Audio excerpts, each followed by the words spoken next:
Здравствуйте всем! Добро пожаловать на канал Магия Песка. Старинные турецкие гаремные гадания на песке для вас. Дорогие зрители, гости канала, тема сегодняшнего гадания звучит так. Какой секрет хранит его душа? Если тема вам интересна, пожалуйста, посмотрите на песочек, загадайте на любимого человека, либо на того, кто вам нравится, либо кто интересен.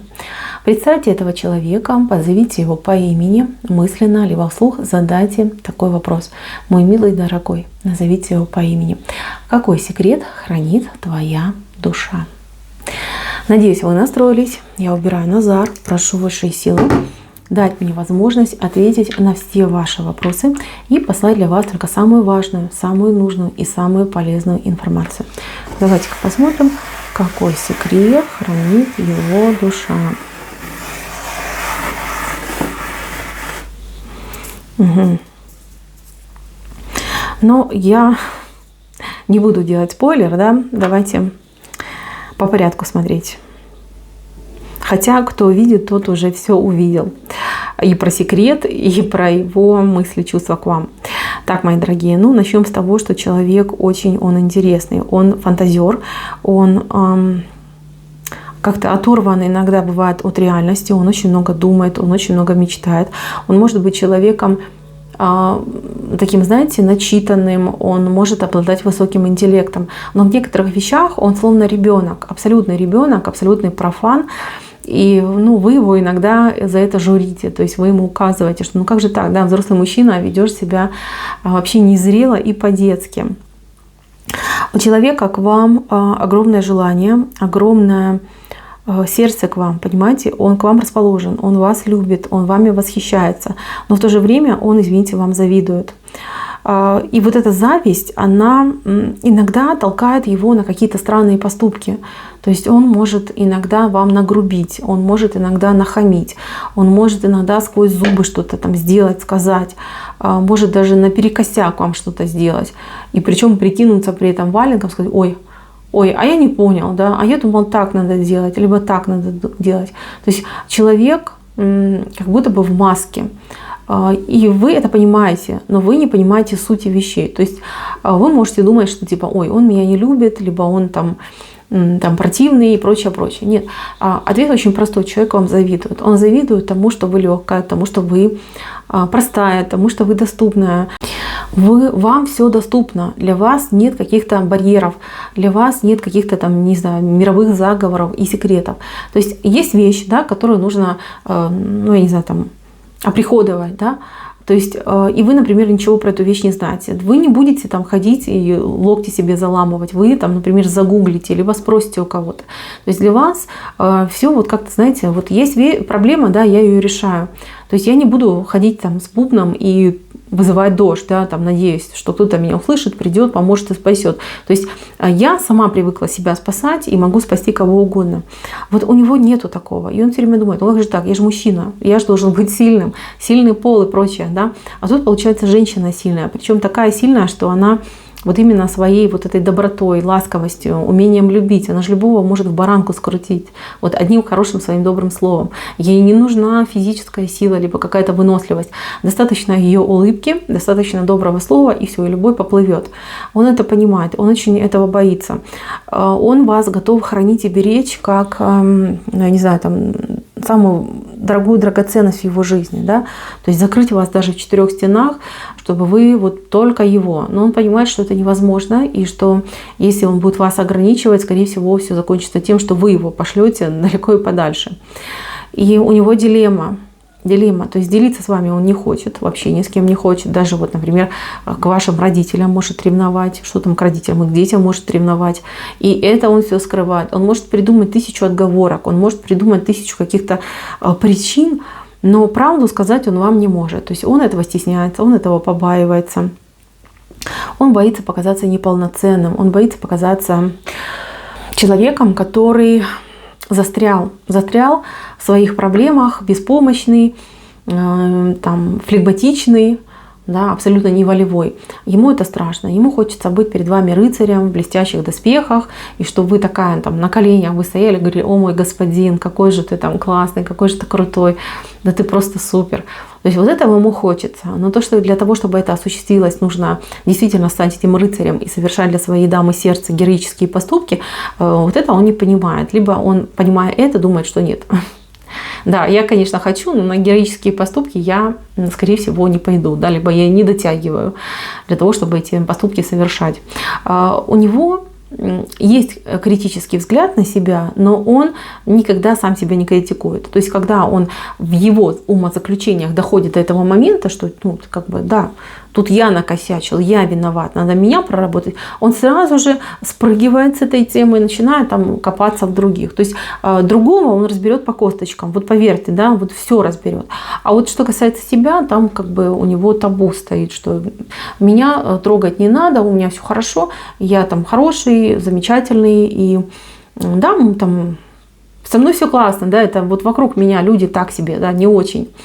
И вот эта штука, она ему мешает по жизни. Может быть, его так воспитали, может быть, там мама, либо папа, либо бабушка ему всегда говорили: боже, да ты же самый лучший, все там везде какие-то, ну, недоделанные, а ты же у нас гениальный, ты же абсолют, и никогда никому не верь, ты просто супер, ты наша умничка, ты наше солнышко и прочее, прочее.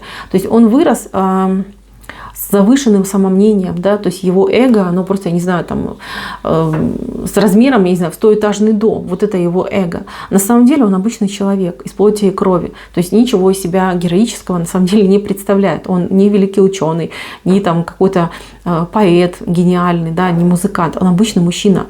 Но при этом эго у него раздутое. Есть какая-то странная напыщенность и гордость, которая очень много ему проблем в жизни принесла. И он это понимает. Но он это не принимает.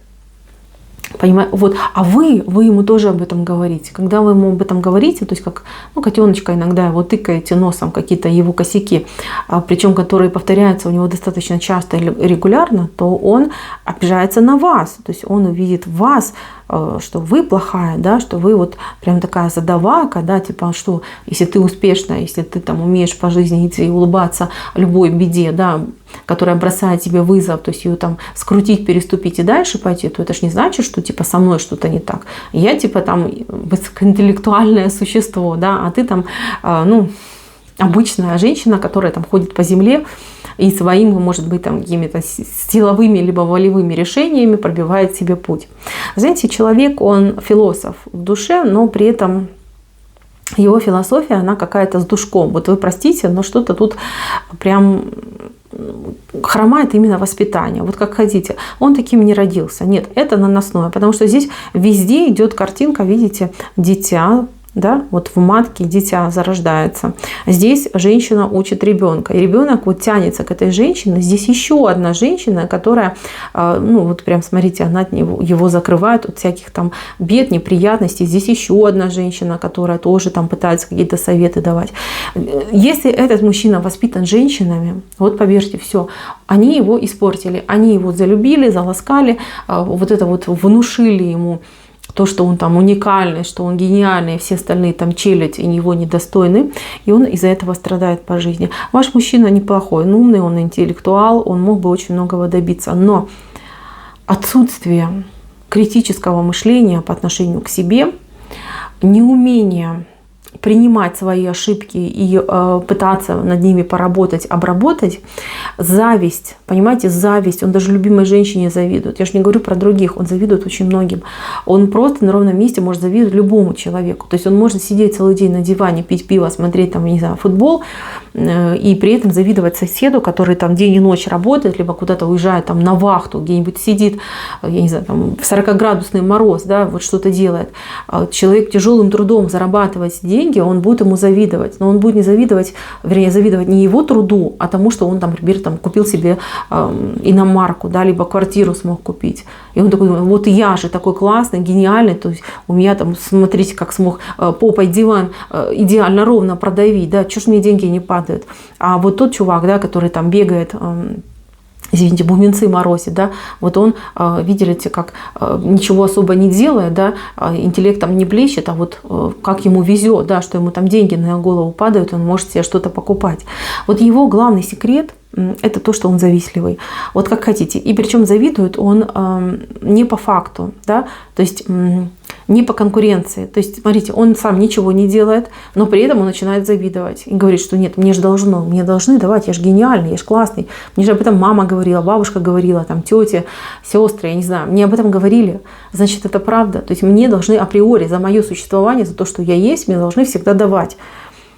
Человек транжира, человек может на свое удовольствие спустить все подчистую. При этом, если вы, например, что-то для себя можете просить, то он скажет, ну что ты, ну мы же там хотели отложить на поездку, на то, на сё, мы же не можем все потратить в один момент. И он это будет говорить, действительно веря в то, что он прав и то, что так и должно быть.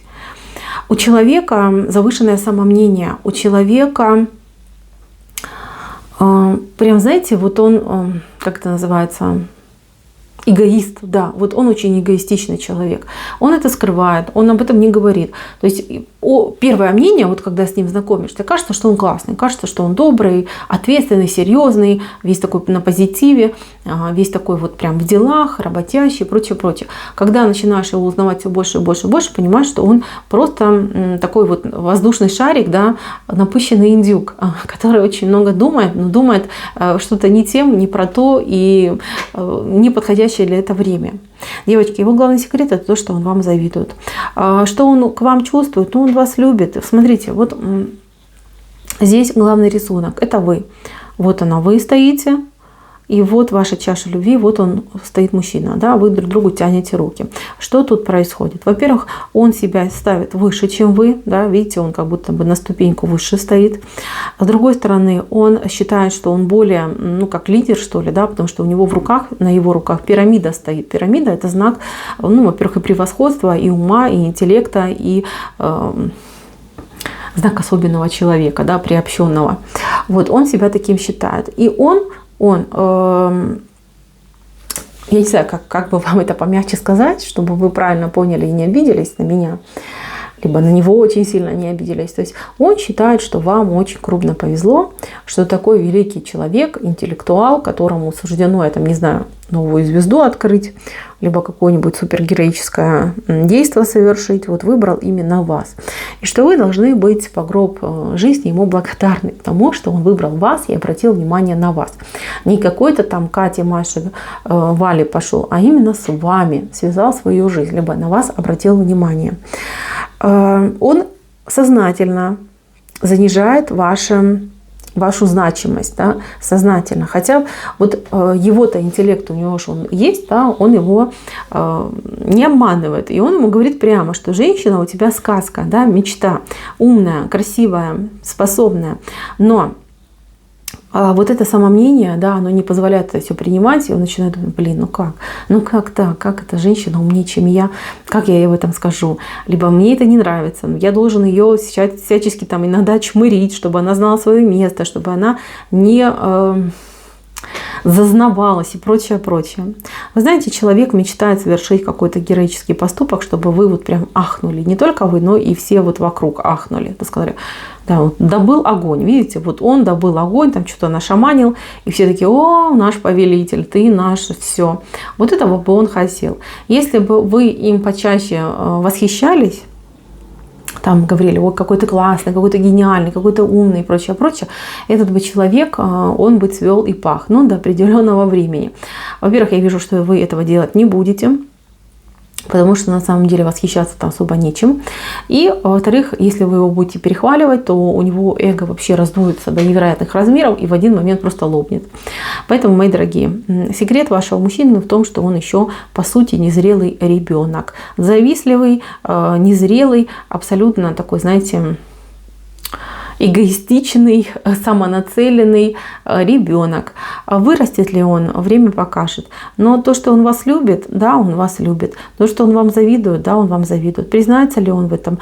Нет. Скорее всего, он будет вас цеплять на какие-то действия, либо на какие-то слова. То есть будет пытаться вас немножечко как принижать.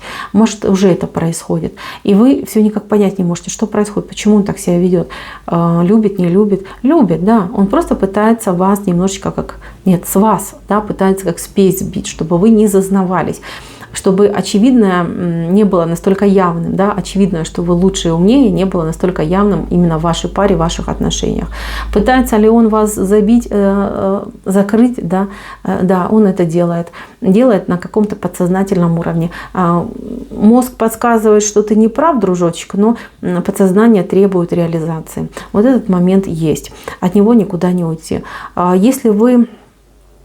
Ну, я вижу, да, что вы такая сильная, но вам тоже может надоесть его какие-то претензии постоянные, его постоянные какие-то колючки, укусы и прочее. Вы просто можете устать и указать ему на дверь. Но если вы хотите его перевоспитать, то этот процесс будет очень сложный. Здесь придется прям... ну, с ним пободаться, серьезно так пободаться, побороться, чтобы немножечко хотя бы с него сбить эту лишнюю спесь и вывести его все-таки под солнце и обнажить все его слабые и узкие места, которых, кстати, очень много, очень много.